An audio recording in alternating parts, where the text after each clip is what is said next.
Morning बच्चों। आज हम सूरदास के पद शुरू करने जा रहे हैं। क्या है सूरदास?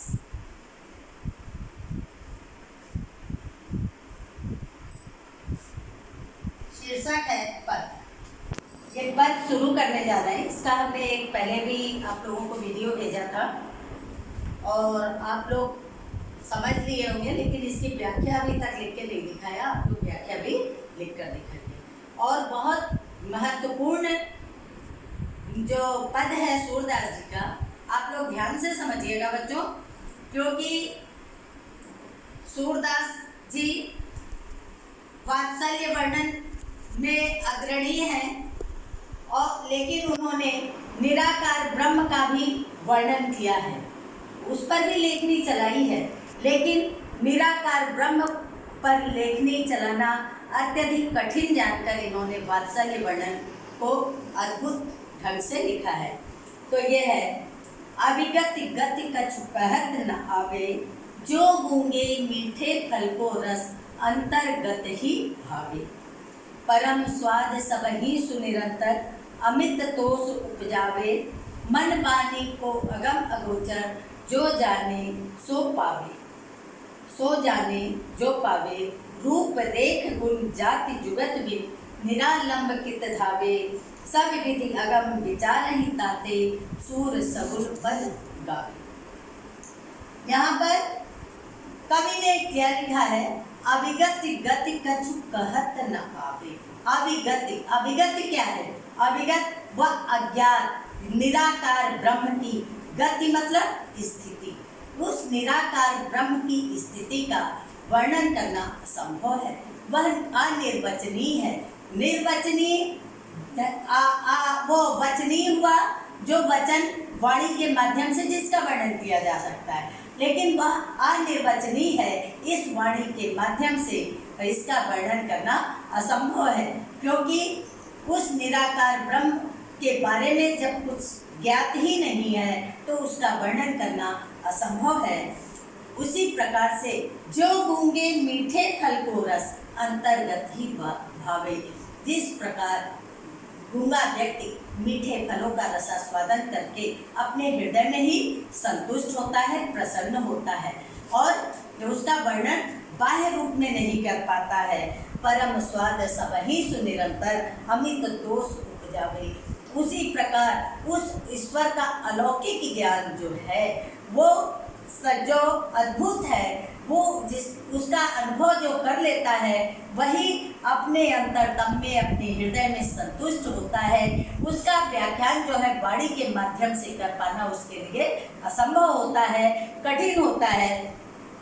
मन वाणी को अगम अगोचर, जो जहाँ पर पहुँचना मन और वाणी अर्थात इंद्रियों की पहुँच से दूर है, उसका जो आनंद है, उस अलौकिक आनंद की प्राप्ति जिसे हो गई है, वही वास्तव में उसका अनुभव करता है। सब इसका अनुभव करने में समर्थ नहीं होते हैं। इसलिए उस निराकार के ब्रह्म का ज्ञान जो है असंभव है। वहाँ पर पहुँचना अगम्य है। वहाँ पर उस ईश्वर के ज्ञान को जानकर उसका अद्भुत आनंद केवल उसकी जो आत्मा अनुभूति कर लेता है वही प्राप्त करता है। रूप रेख गुण जाति जुगत बिन, जो रूप रेख गुण जाति जुगत बिन, निरालंब कित ध्यावे। अब आगे कवि का कहना है, जिसके न कोई पहचान है, रूप रेख जहाँ पर पहुँचना कठिन है, गुण जाति जहाँ पर जिसके गुणों के बारे में मुझे ज्ञात नहीं है, उस निराकार ब्रह्म के गुणों की कोई पहचान नहीं है। जाति जुगत बिन, ना कोई जाति है, ना कोई उसका वहाँ पहुँचने का उपाय है। तो बिना किसी आधार के ये मेरा बेसहारा मन कहाँ कहाँ भ्रमित होता रहे। इसलिए जो है निराकार ब्रह्म को की पहुँच को कभी नहीं जो है अगम्य माना है, कठिन माना है। आगे कल जब हर प्रकार से जो है प्रयास जो है उनका प्रयास करने के पश्चात भी जब उसका उसकी कोई पहचान नहीं होती है। तो कवि आगे लिखते हैं, सविविधि अगम विचारहि ताते सूर सगुन पद गावे। सूरदास जी कहते हैं, मैंने भली भांति अपने हृदय में विचार कर लिया है, भली भांति सोच लिया है कि वह उस निराकार ब्रह्म तक पहुंचना अगम्य है, कठिन है। उसके पश्चात मैंने ईश्वर के सगुण रूप का गुणगान करना ही वो उचित समझा और उन्होंने सगुण रूप का में वर्णन करना प्रारंभ किया है। इसका बच्चों आप लोग साहित्यिक सौंदर्य भी देख लीजिए, साहित्यिक सौंदर्य इसका।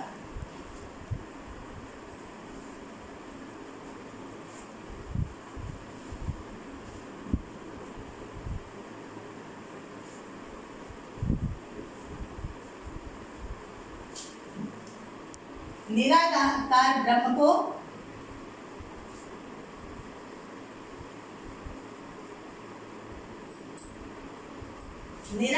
ब्रह्म को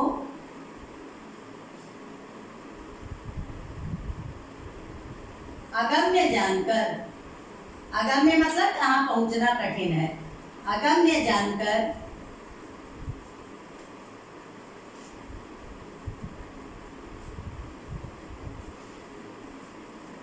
कवि ने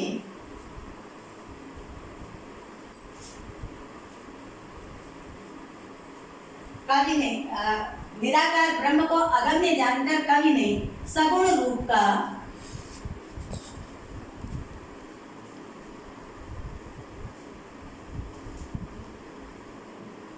गुणगान उचित माना है।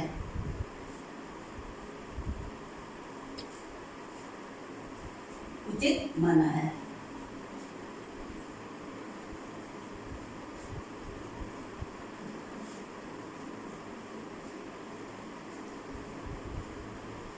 ये तो आपने साहित्यिक सौंदर्य में किया कि किसको उचित माना है। इसके पश्चात कवि ने भाषा क्या प्रयोग किया है, तो सूरदास जी की भाषा ब्रज थी।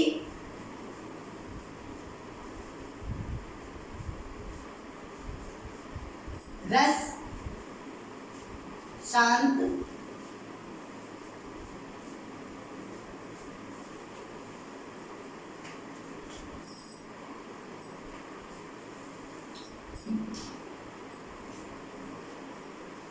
रसांत, छंद,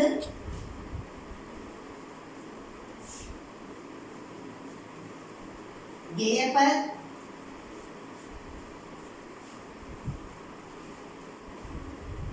अलंकार,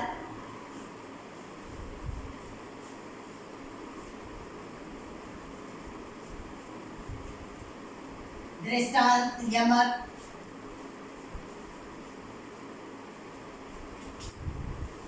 आदि।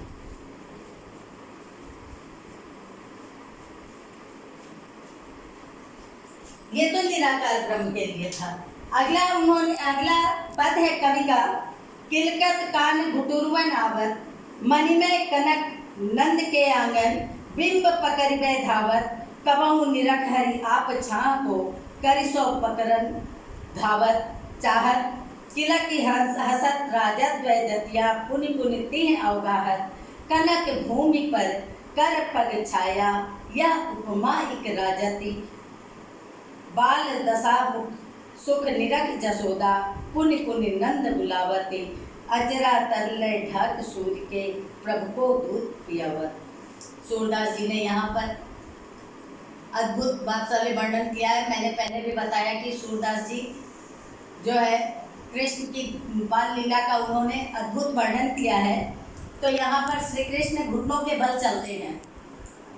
उस समय की अद्भुत दृश्य को जो है अपने पद्य के माध्यम से कवि ने व्यक्त किया है। किलकत कान घुटुरवन आवत, कान्हा जो है किलकारी मारते हुए घुटनों के बल आंगन में दौड़ रहे हैं। मणिमय कनक नंद के आंगन, बिंब पकड़िबे धावत, कनक स्वर्ण से और मणियों से सुसज्जित आंगन में जब श्री कृष्ण घुटनों के बल चलते हैं तो उनका प्रतिबिंब जो है आंगन में पड़ता है। तो उस अपने प्रतिबिंब को बार बार पकड़ना चाहते हैं, बार बार उसको पकड़ने के लिए दौड़ रहे हैं। कबहु हरि निरख हरि आप छाह को करसों पकड़त चाहत। और कभी अपने ही प्रतिबिंब को स्वयं देखते हैं, फिर उस प्रतिबिंब को पुनः पकड़ने का प्रयास करते हैं। ये कृष्ण की बाल लीला का अद्भुत चित्रण करते हुए कवि ने बताया कि जो है मानव रूप में वो अवतरित हुए हैं और बार बार जो है अपना प्रतिबिंब पकड़ना चाहते हैं। किला के हसत राजत द्वय दतिया पुनि पुनिति है अवगाहत। और जैसे ही किलकारी मार के हंसते हैं, जब वो प्रतिबिंब को पकड़ नहीं पाते हैं तो बाल लीला करते हैं, तो बार बार किलकारी मार के हंसते हैं, तो उनके आगे के जो दांत हैं वो अत्यधिक शोभायमान हो रहे हैं। वो एक उपमा को प्रस्तुत कर रहे हैं कि जो है उनकी बाल क्रीड़ा अद्भुत जो लग रही है, शोभायमान हो रही है। कनक भूमि पर कर पग छाया यह उपमा एक राजत। और जैसे ही स्वर्ण भूमि पर उनके कर पग, कर मतलब हाथ, पग मतलब पैर, हाथ और पैर का प्रतिबिंब पड़ता है, तो यह उपमा अत्यधिक शोभायमान हो रही है।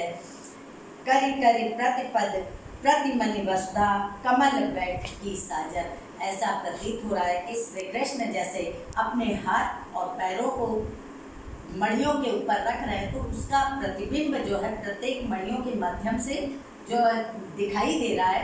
तो ऐसा प्रतीत हो रहा है कि पृथ्वी जो है हर मणियों पर कमल को बैठाकर अपने कमल के आसन से हर मणियों को सुसज्जित कर रखी है, क्योंकि श्री कृष्ण के घुटनों के बल चलने पर उनका प्रतिबिंब एक ऐसा प्रतीत हो रहा है मानो एक कमल का आसन बिछा हुआ हो, जिस पे कि वो चल रहे हो, इस प्रकार शोभायमान हो रहे हैं। बाल दशा सुख निरख जसोदा पुण्य पुण्य नंद बिलावर। और यशोदा माता अब श्री कृष्ण की बाल्यावस्था के इस चित्रण को देखकर, इस रूप को देखकर बार बार नंद को बुलाकर इस लीला को दिखाती हैं कि और अपने हृदय में सुखद अनुभूति करती हैं, बार बार प्रसन्न होती हैं। अजरा तरलय ढाक सूर्य के प्रभु को दूध पिलावर। अत्यधिक प्रेम के वशीभूत होकर सूरदास जी कहते हैं कि माता यशोदा अत्यधिक प्रेम के वशीभूत होकर अपने गोद में बैठाकर आंचल से ढककर कृष्ण को दूध पिलाती हैं और इस लीला का अद्भुत आनंद उठाती हैं। अब यहाँ पर भी वात्सल वर्णन है, एक पद और बता दें, उसके बाद आपको साहित्यिक सौंदर्य और बताएंगे। मैं अपनी सब गाय चरइयों प्रात होत बल के संजइयों तेरे कहे न रहियों। ग्वाल बाल गायन के भीतर नैको डर नहीं लागत। आज न सोमो नंद दुहाई रैन रहूंगी जागत। और ग्वाल सब गाय चरइयों मैं घर बैठे रहियो। सूर्य श्याम तुम सोई रहियो अब प्रात जान में रहियो।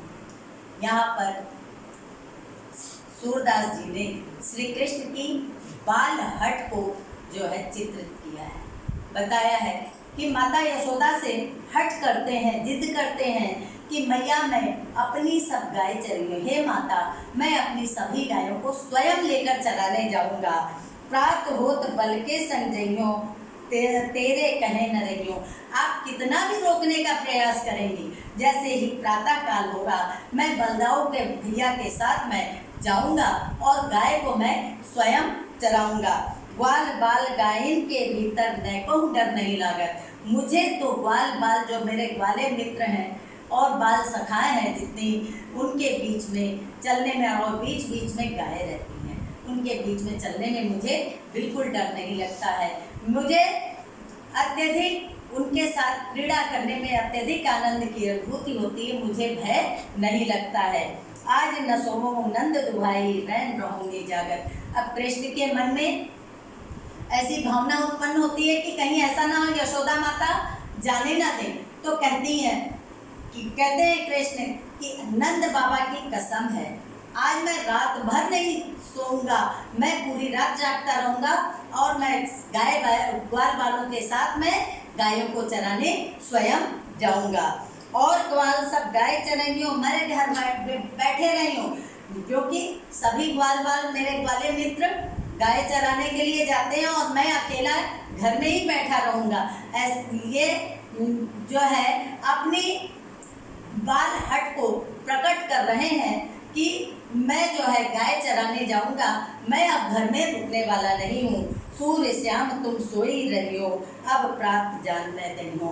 सूरदास जी कहते हैं कि माता यशोदा कहती हैं कि कान्हा तुम सो जाना, मैं जैसे ही प्रातः होगा सब गाय चराने जाएंगे, मैं तुम्हें गाय चराने जाने दूंगी, लेकिन तुम इस समय जो है सो जाना, तुम रात में जागना नहीं। मैं गाय जो है कृष्ण के हट को माता यशोदा से मान लेती हैं और जो है गाय चराने के लिए भेजने के लिए तैयार हो जाती हैं।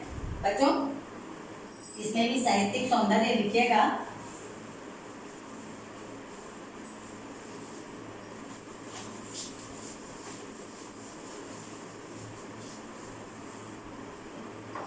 साहित्यिक सौंदर्य में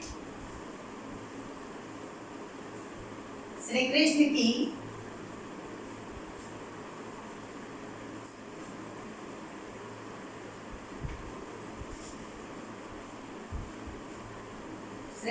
की बाल लीला का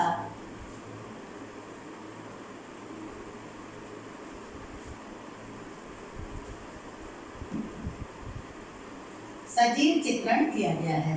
बाल लीला का सजीव चित्रण किया गया है।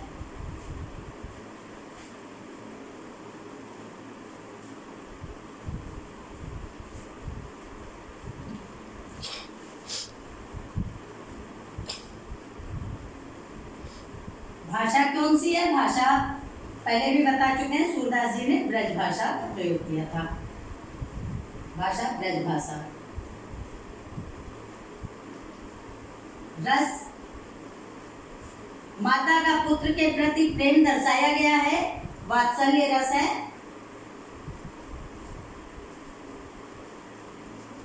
छंद में गेय पद,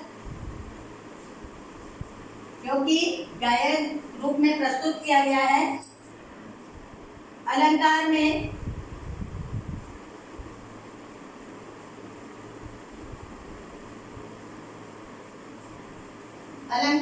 उपमा, उत्प्रेक्षा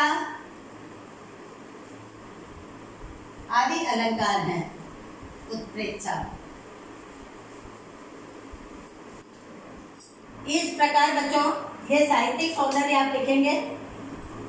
आज हमने इतना भेजा है कि इसको आप लिखकर अभ्यास करके मेरे वो पर्सनल नंबर पर आप डाल देंगे ताकि हम चेक कर लें, और आप इसको आप पूर्ण रूपेण अभ्यास करते रहिए बच्चों, और इसके आगे का वीडियो कल भेजेंगे। थैंक यू बच्चों।